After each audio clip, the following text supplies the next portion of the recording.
and shared what it's doing in terms of poverty as part of self-reporting on the Sustainable Development Goals. And while in New York in July, they did report on both Goal 1, which is on poverty, Goal 2 on end hunger, Goal 3 on health, 5 on gender, and other goals. So it's right and fitting that they would now be sharing it and moving that agenda a little bit further. There's also another reason. As we've just heard also from Honourable Malali, that His Excellency the President, Lieutenant General Dr. Seresta Kama Ian Kama, will be, in 10 days, finishing his term of office. And I know that he has put poverty as his top priority. And we all know that there has been remarkable achievements during that period. So, Your Excellency, thank you for all you have done in terms of poverty. Thank you.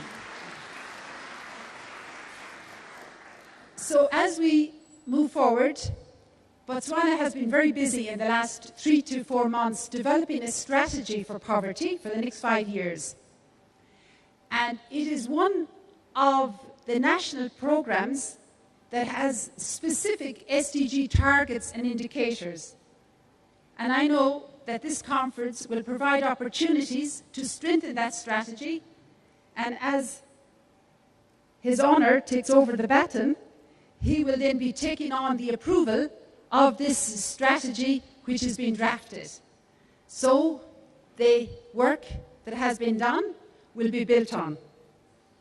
So let me turn to what this conference is about and what we'll cover. So first, we want to unbundle this theme, leave no one behind. Leave no one behind. As you know, it's a very inclusive principle, and therefore, because it's so inclusive, it's nearly opposite to what you would expect when you see leave no one behind. So we will examine in the first session, how do you leave no one behind and at the same time get down to identifying who are the poor.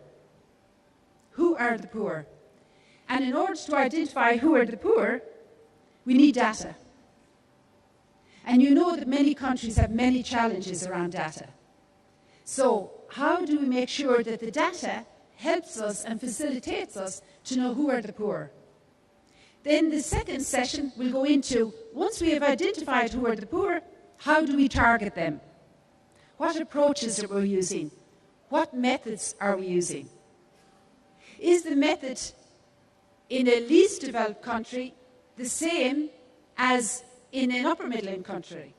We will hear in session 2 what targeting methods have countries used and an explanation of why they've used it. We'll be looking to see, are they appropriate for Botswana? Maybe yes, maybe no.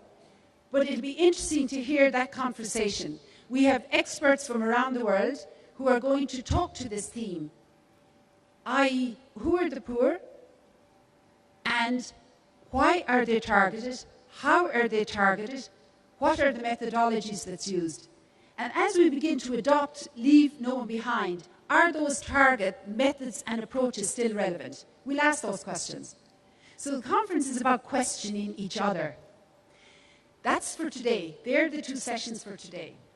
Then tomorrow morning, we start with the session, which is going to be a lively one, once we have identified who are the poor and how they're being targeted, we look at what have countries done in terms of interventions. What intervention have they for a particular target group? Now, that session is, Your Excellency, will be very interesting because we have 5 ministers. So, 5 ministers from 3 continents, moderated by the Asian continent. So I expect lots of discussion and lots of great examples in that session to see what is it that are being done in other countries, what interventions are you using and why, and are they relevant to Botswana. We will also look at aspects like poverty measurement. what method is each country using to measure poverty? We'll ask, and we'll be bold enough to ask the question, is the measurement of $1.90 a day relevant for an upper middle income country? Maybe that's relevant for a least developed country, but maybe it's not relevant for an upper middle income country. So we'll also go there. We won't shy. We will go there as well.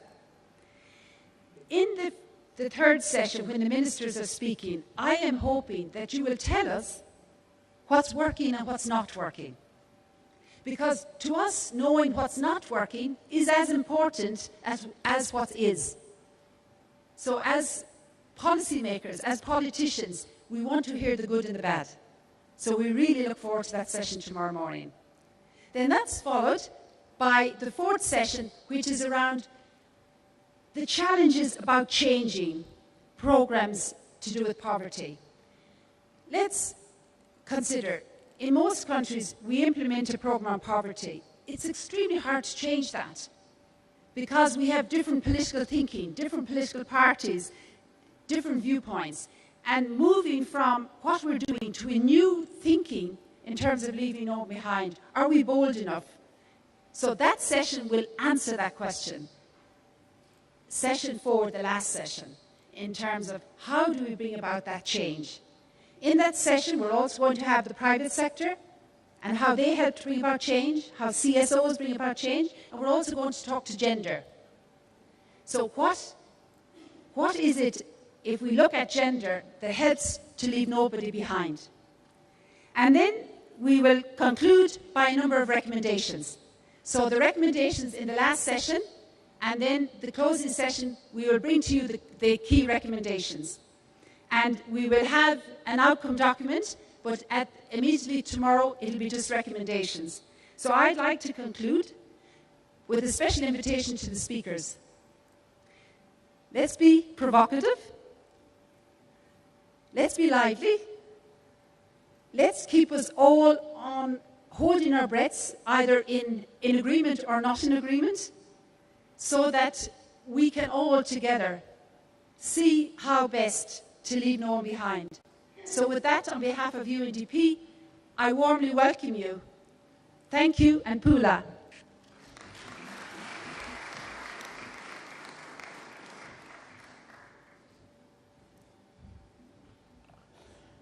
Thank you very much, ma'am, for laying down very clearly the roadmap for this conference.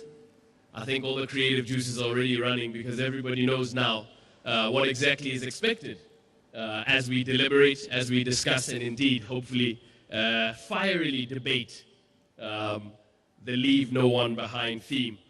Ladies and gentlemen, because time is not on our side, we're going to move on swiftly. And we're going to take a little bit of entertainment now. And this one, I hope, especially our guests from outside the country will enjoy. Some of Botswana's most talented young traditional dancers. Ladies and gentlemen, please give a warm, hearty round of applause to welcome Cabo Sereto Traditional Dance Group.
ya be e butswe go be go ka tsena se ditabong di latela.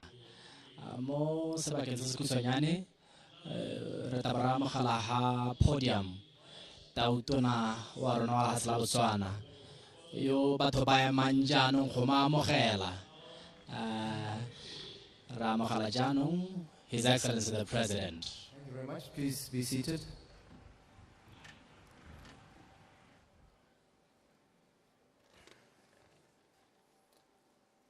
Your Honor, the Vice President, the Honorable Speaker, Your Honor, the former Vice President, Minister Molale,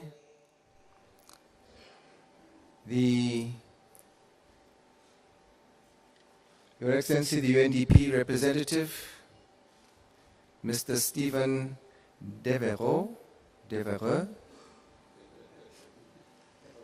from the University of Sussex, Honourable Ministers, Your Excellencies, Heads of Diplomatic Missions, allow me just to stop there for the other distinguished guests and say all protocol observed, and a very good morning to all of you.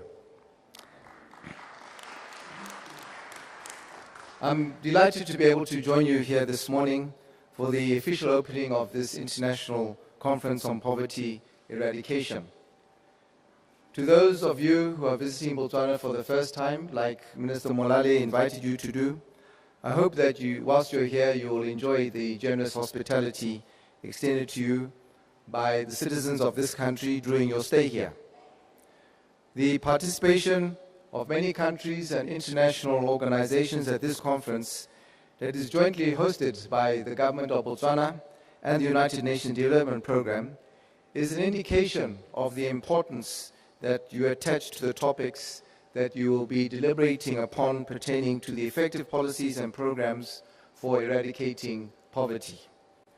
The theme for the conference, and I quote, "Leaving no one behind in the fight against poverty, exclusion and inequality," is a clear testimony to your unwavering commitment to finding lasting solution to these issues of fighting abject poverty. The theme, "Leaving no one behind," is also a guiding principle for the implementation of the United Nations 2030 Agenda and the Sustainable Development Goals.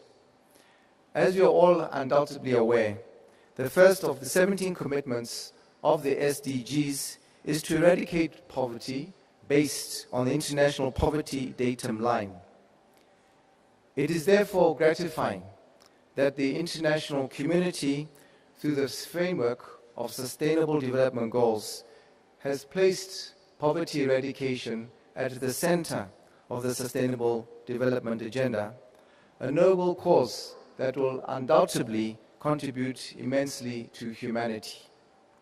Similarly, the African Union, through its Agenda 2063, has also committed member states to eradicate poverty within one generation, while building shared prosperity through social and economic transformation. Taken together, these are bold but necessary and achievable undertakings. At the end of the day, if some are vulnerable to impoverished conditions, we actually are all affected. A truly prosperous nation is one which provides for all of its citizens to enjoy dignified livelihoods. It is therefore my hope that the interaction between government officials, non-governmental organizations, and experts over the next 2 days will contribute in no small measure to the development of a robust poverty eradication programs whose implementation will not only be efficient and needs to be, but will also be results-oriented. In this respect, I need to point out that this conference is taking place at a very challenging time indeed, because millions of people continue to live in abject poverty all around the world. The global picture of people living in poverty, particularly in developing countries, is not encouraging. The latest statistics from the 2016 World Bank report indicates that more than 700 million people of the world's population still live in extreme poverty, and that the majority within these vulnerable groups are children. It is of great concern that whilst other regions such as South Asia, East Asia, and the Pacific are making notable achievements in the fight against poverty, Sub-Saharan Africa is still lagging behind. This conference, therefore, is a welcome opportunity for us to learn from the experience and success and the successes of others from around the world. The participation of countries beyond the SADC region will definitely give a broader and global perspective to the discussions and the recommendations that this conference will no doubtably come up with. To this end, I'm informed that this conference is meant to take stock of how far countries have introduced poverty eradication programs and how far they have gone in terms of implementation of their national poverty eradication programs and strategies. This assessment will enable participants to identify areas of progress, to identify obstacles and possible solutions, as well as appropriate interventions in fighting poverty, and importantly, to share with each other these strategies. As this nation's president, I made a commitment that one of the priorities of my government would be to eradicate poverty with a view to ensuring that every citizen of this country does indeed enjoy a dignified life. Previously, there was an emphasis that we had on poverty alleviation, but since 2009, we made a major policy shift geared towards poverty eradication. The policy shift was meant to take our people out of poverty, strengthen and increase the scope of the poverty eradication programs and social safety net programs. Amongst the changes in terms of focus which are clearly articulated in our current National Development Plan was recognition of the need for greater effort to secure a pattern of economic growth that is more inclusive with a corresponding reduction in inequalities. Our National Long-Term Vision 2036 also recognizes the fact that poverty eradication is indeed attainable. The government's shift from poverty eradication to that of from poverty reduction to eradication was in view of the recognition that to achieve the objective would require changes to the approaches that were adopted in the past. In this regard, an understanding of the non-income dimensions of poverty, such as access to education, health, shelter, and nutrition, also recognize their role in poverty eradication. Further changes in the national approach to poverty eradication took place through the launching of the Poverty Eradication Guidelines in the year 2011. This resulted in the program being rolled out to a number of targeted income-generating projects aimed at enhancing the capacity of households to exit poverty through self-employment. This outcome is based on the provision of materials to beneficiary households in the form of grant asset transfer and the necessary training in the area of enterprise development in order to ensure sustainability. As the poverty eradication program has rolled out, emphasis was given to targeting more vulnerable groups such as women and the youth through additional initiatives such as the Youth Development Fund and the Women Economic Empowerment, amongst others. I'm happy to announce that this move has significantly improved the lives of many of our people, as the latest information from the Multi-Household Survey of 2017 conducted by Statistics Botswana attests to this. Survey results show that the proportion of people living below the poverty data line has been declining over the years. The timing of the convening of this conference is especially appropriate as we are working on the national strategy on poverty eradication. I'm also happy to announce that my government is finalizing this poverty eradication strategy, which will be of great assistance to us in our implementation of the goals and targets that we have set ourselves to take everybody out of poverty. I note that the agenda for this conference has a range of interesting topics, speakers, and experts who certainly would provide insight into the needs to be done. In this connection, I'm confident that the conference discussions will be stimulating and in the end require us to review and to reshape our strategies towards the implementation of these programs.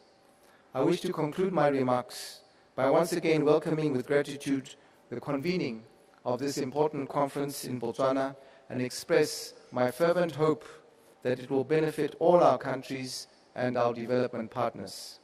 I'm confident your deliberations will enrich our knowledge of issues pertaining to poverty eradication, such as targeting, assessment, monitoring and evaluation, and graduation models.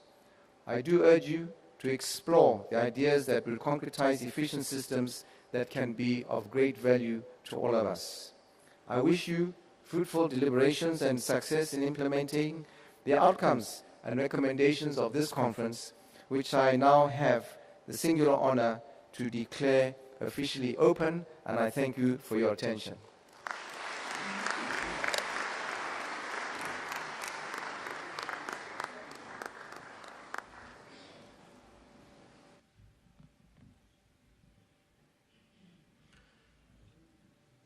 Thank you, Your Excellency. To our viewers at home, please note that this conference is streaming live on Facebook on the Botswana government page, that is BW Government, as well as the UNDP Botswana page, UNDP Botswana. This conference is being broadcast live on BTV and streaming on Facebook on the BW Government page and the UNDP Botswana page. And remember, the theme is Leave No One Behind, the fight against poverty, exclusion, inequality. It is now my great pleasure to welcome our guest speaker, research fellow at the Institute of Development Studies at the University of Sussex in the United Kingdom, and also co-director of the Center for Social Protection, to deliver this morning's keynote address. Ladies and gentlemen, please help me welcome Mr. Stephen Devereux.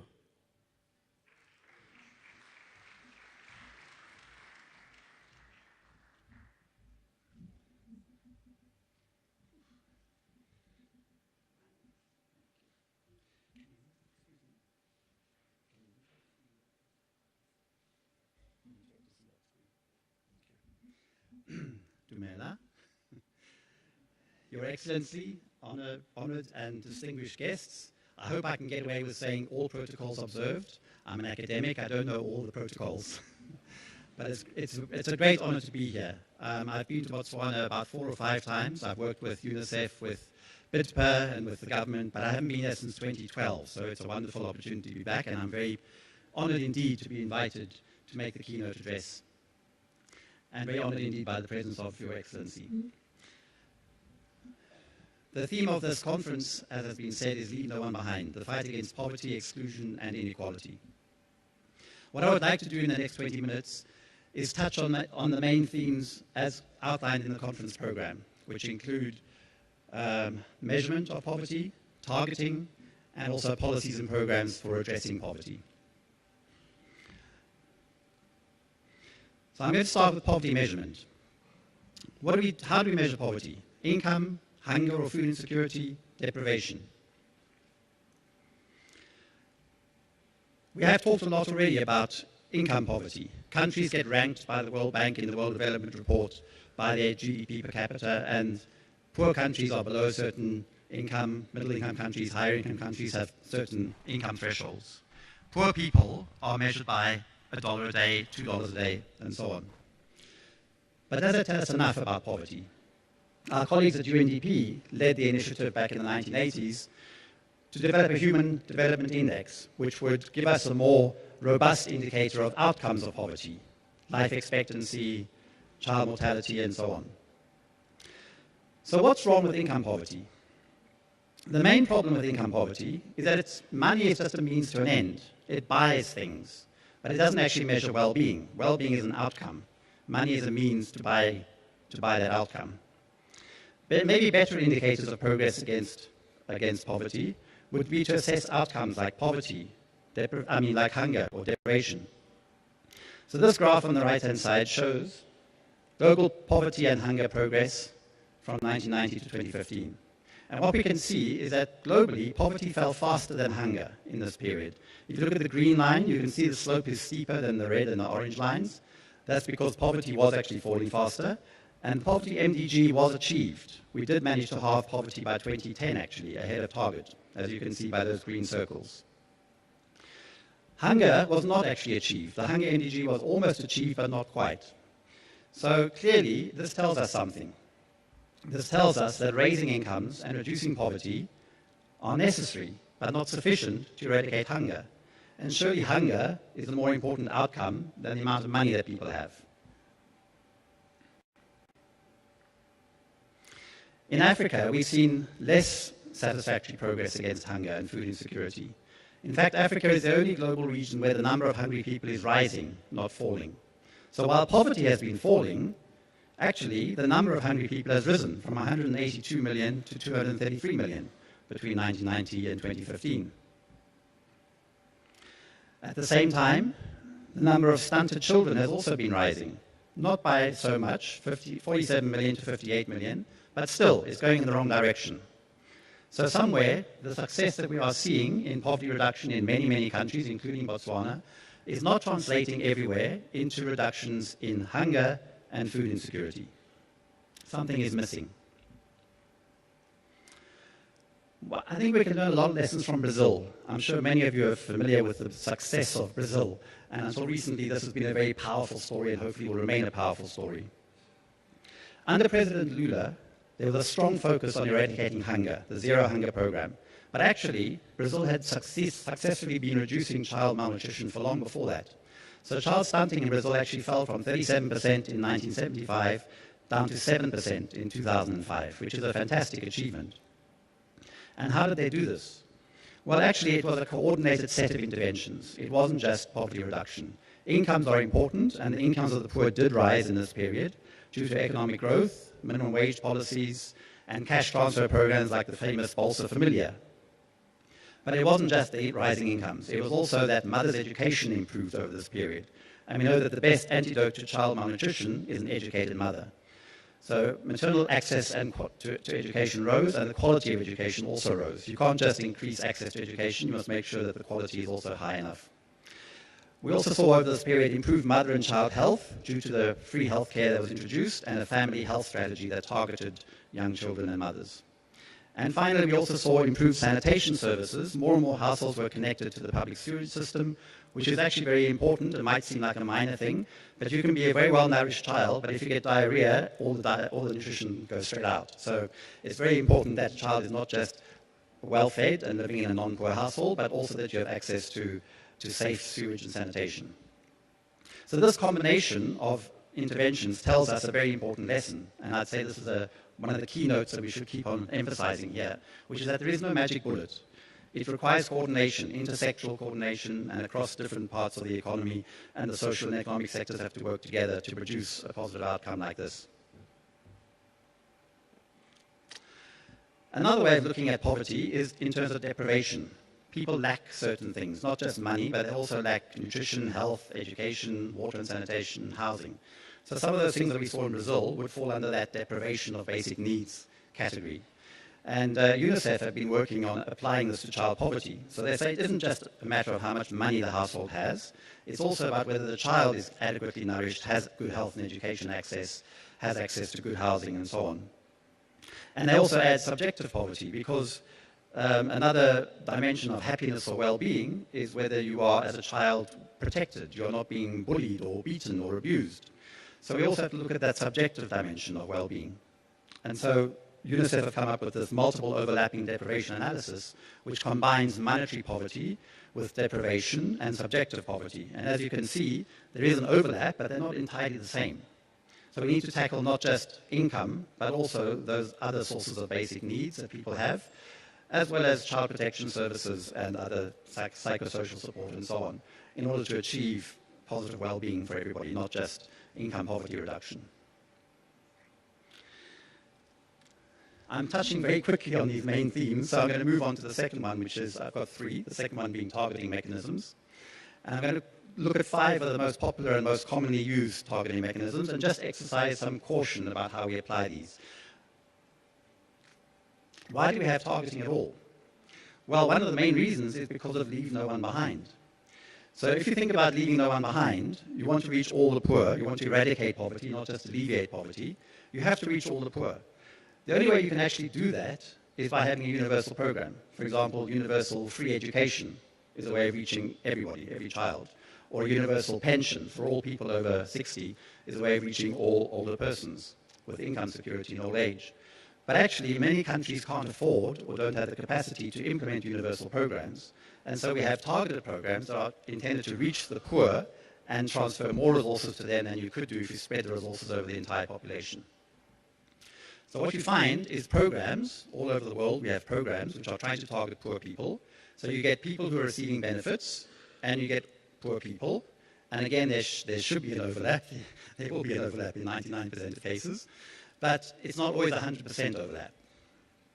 So in the middle, you have poor beneficiaries, which is the target group.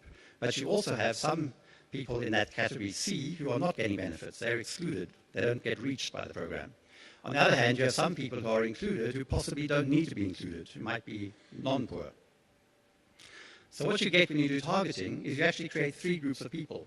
You get the correctly targeted poor, you get the incorrectly included, which is the inclusion error, and you get the incorrectly excluded, which is those that are left out who are poor, who should be benefiting. And sometimes exclusion can be deliberate in the sense that you don't have enough resources to reach everybody, so it's a pilot project or it's only in some districts and it's going to scale up and roll out later on. So it's under coverage rather than error. But nonetheless, it's a real challenge to reach all the poor, given that most programs do have some level of either inclusion or exclusion error or both. Which error should we minimize as policymakers? Which is more important, inclusion error or exclusion error? If you're the Ministry of Finance, you're probably going to say inclusion error, because you don't want to waste money on people who don't need it. But if you are following the principle of leave no one behind, you would minimize exclusion error. You want to make sure that everybody is reached who should be reached. And that's the challenge. There's no perfect solution to targeting. It's a trade-off. So let's look at a couple of mechanisms that are used. Let's start with geographic targeting. Very common. It's very easy and cheap to do geographic targeting. You look for the poorest part of the country and you send your programs there. If you look at this map of Nepal, which shows the 5 main regions by the percentage of population who are poor in each of those regions, I think you can all agree that you would probably target the far west, right? The far west has got the highest proportion of poor people, 45.61%. And many programs do go to this part of Nepal because of this high level of poverty. As you can see, it's the highest rate by far of any of the 5 regions of Nepal. But there's a problem with doing geographic targeting. It's simple and cheap, but it's not very accurate. And the reason for that is because of the population density in Nepal, which is actually the reverse of that map. So if you look at the actual numbers of poor people in Nepal, you'll find much more poor people on the east than in the far west. In fact, the far west has got the smallest number of poor people because it's got the smallest population. Okay? Most of the population is concentrated in the central region around Kathmandu, and that's where you have 8 million poor people. So you're missing out all those people if you do geographic targeting. So the far west has actually only got 9% of the poor, whereas the central region has got 35%. Let's move on to categorical targeting. Categories of vulnerable groups are often chosen for targeting because they seem to be very easy to reach and obviously in need. Children like orphans, older persons, persons with disability. And this is a very good way of doing targeting. It's also very easy to do. It doesn't take very much to identify those people, but you don't need to know their income, for example. But of course, not everybody who is a child or an older person or just a person with disability is poor.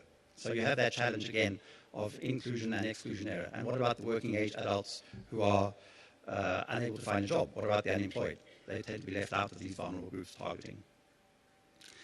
The next one I'm going to talk about briefly is proxy means tests. This is a very popular way of trying to assess household well-being without actually looking at their income.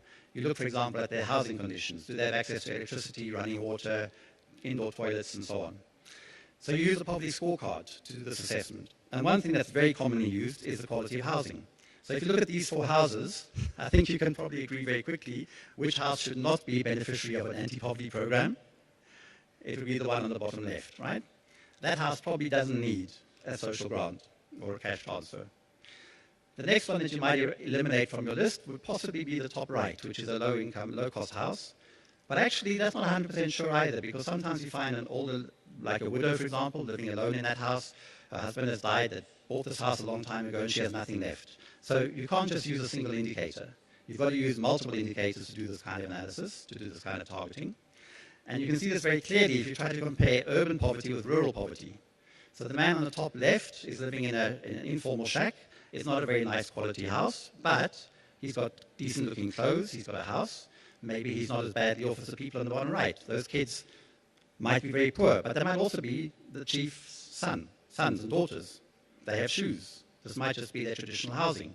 We don't know enough just by looking at quality of housing to say whether these people are poor or non-poor. So we need to be very, very careful when we do proxy means tests, just looking at indicators which are visible, but not necessarily actually measuring any type of income or well-being. The next one is self-targeting. Self-targeting is used most commonly on public works programs, where people only turn up to do the work if they really need it. And the reason is because it's usually not very pleasant work. It's very hard work, manual labor, long hours, and also you get paid very little. So there's high access costs and there's low benefits. And the payment is kept low so as not to distort the market, wages, and so on. But there are questions, and public works is very common and very popular throughout Africa, and I actually support public works myself, but it has to be done in a decent work kind of way. Paying people below minimum wages is not necessarily ethical. It's not necessarily efficient in terms of reducing poverty either, because you are giving people very little income and expecting them to work very long hours, which they could be spending looking for work, looking for a job, or doing their own farming. So sometimes public works can actually achieve the opposite of what you intend. There was one story from Niger in West Africa where the public works wage was so low that people were spending more energy doing the work building the road than actually they got in the ration from the Food for Work project. So it cost them more to work on the project than they actually gained from working on the project. The last one I'm going to mention is community-based targeting, another very popular targeting mechanism. It relies very heavily on local knowledge. So the idea is that in a village, everybody knows each other. They'll be able to tell the World Food Programme or the government or any other external actor who are the poor in this village. And this is done by a committee or by doing participatory wealth ranking in the community. However, this has challenges. We know very well that this methodology is very popular and very widely used, but it is subject to elite capture, where some people can dominate those committees and can make sure that they and their friends and relatives get on the program. There are ways around this. You can divide the community into men, women, and then put the elites in a third group, and they all come back together and compare their lists of the poor. So there are ways around that. I'm not saying that any of these methods are good or bad. They all have their benefits, but they all have their challenges as well. It's also difficult to compare community-based targeting across communities, so you can't really do it at national level, because it's a relative ranking within the community. Okay, I've jumped very quickly through these 5 methods, the lessons that we've learned from targeting across the world. Basically, there is no perfect targeting mechanism. The only way you can reach everybody and leave no one behind is a universal program. But we can't always afford universal programs, so we do targeting. As you go from the top down to the bottom, down from geographic to categorical targeting down to proxy means test and means testing, which is actually asking people their income, you find that accuracy tends to rise, but the cost also rises. It gets more and more expensive to do those very fine-grained assessments of household income. So you can do a cheap but not very accurate method, like geographic or categorical targeting, or you can go for a more detailed and accurate method, but it's going to cost a lot more to do, for example, means testing. Okay, I have a couple of minutes left to talk about my third thing, which is about policies and programs, my third theme, which is also a major theme of this conference. What are we actually going to do to address poverty and eradicate poverty? I'm going to talk about social protection. Social protection has become a big policy agenda in the last 20 years, here in Botswana and elsewhere. And this is not just an agenda for poor countries or for poor people. Social protection is for everybody. everybody here who's got a pension or any kind of insurance is basically engaged in some kind of social protection. And in rich countries, social protection has played a major role in reducing poverty. If you look at these examples here, France and Sweden, if they didn't have social protection, social security, and redistribution through the tax system, their poverty rates would be up in the 30s. As it is, with these social protection mechanisms, poverty rates are under 10%. If you look at a country like the US, which, as we know, doesn't have such a well-developed social protection system, their impact on poverty is much less there. So the redistribution effect through social protection is actually quite limited. They reduce their poverty from about 25% to about 15%. But where you have very strong social protection systems, mostly in Europe, you find a massive effect on poverty through the transfers that are done by the state. One of the main lessons that we've learned from studying poverty over the years is that it tends to be transmitted intergenerationally. In other words, one of the best predictors of poverty is whether your parents were poor. It's very difficult for poor kids to escape from poverty. And that's because you don't see parents being able to invest in the health, nutrition, education, especially of their children, and so those children grow up to have low productivity in adult life and they end up doing unskilled jobs, or they remain in smallholder agriculture, unable to get into the highly paid professional classes. So how do we break that cycle?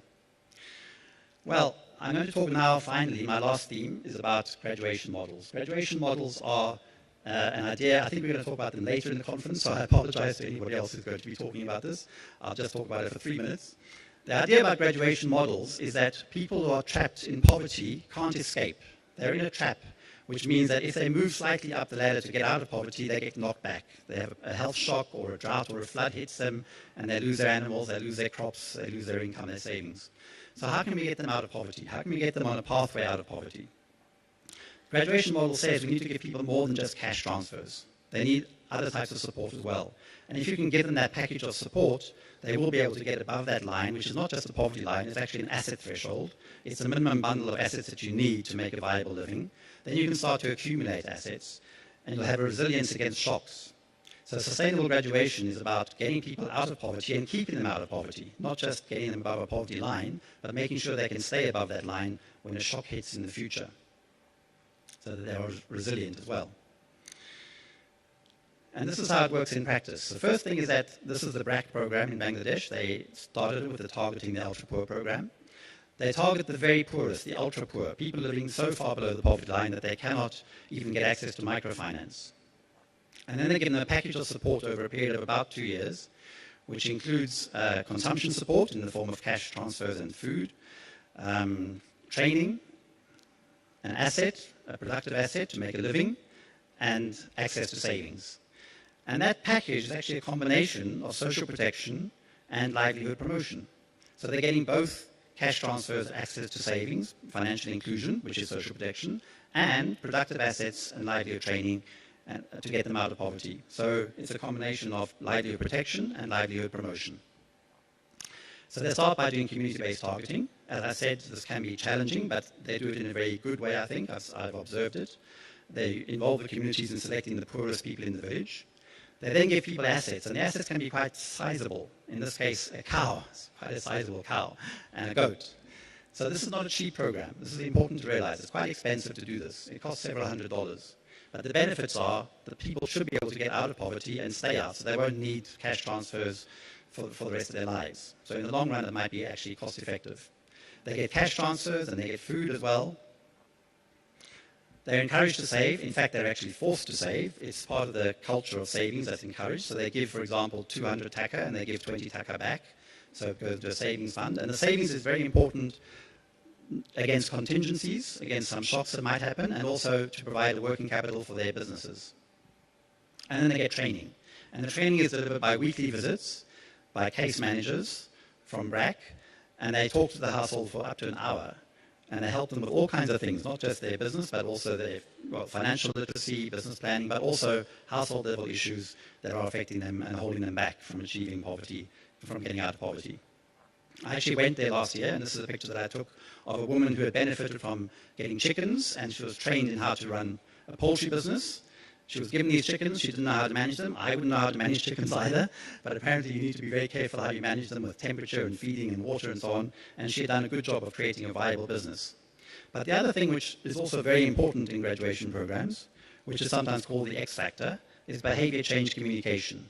People are given information so they can improve the quality of their diets, so they can do exclusive breastfeeding, and so that they can learn about the importance of washing hands before cooking, after going to toilets, and so on. And this has led to a significant additional benefit on top of the cash transfers and the assets. There's no doubt that that knowledge that people have has increased the number of people that have escaped from poverty and also from food insecurity.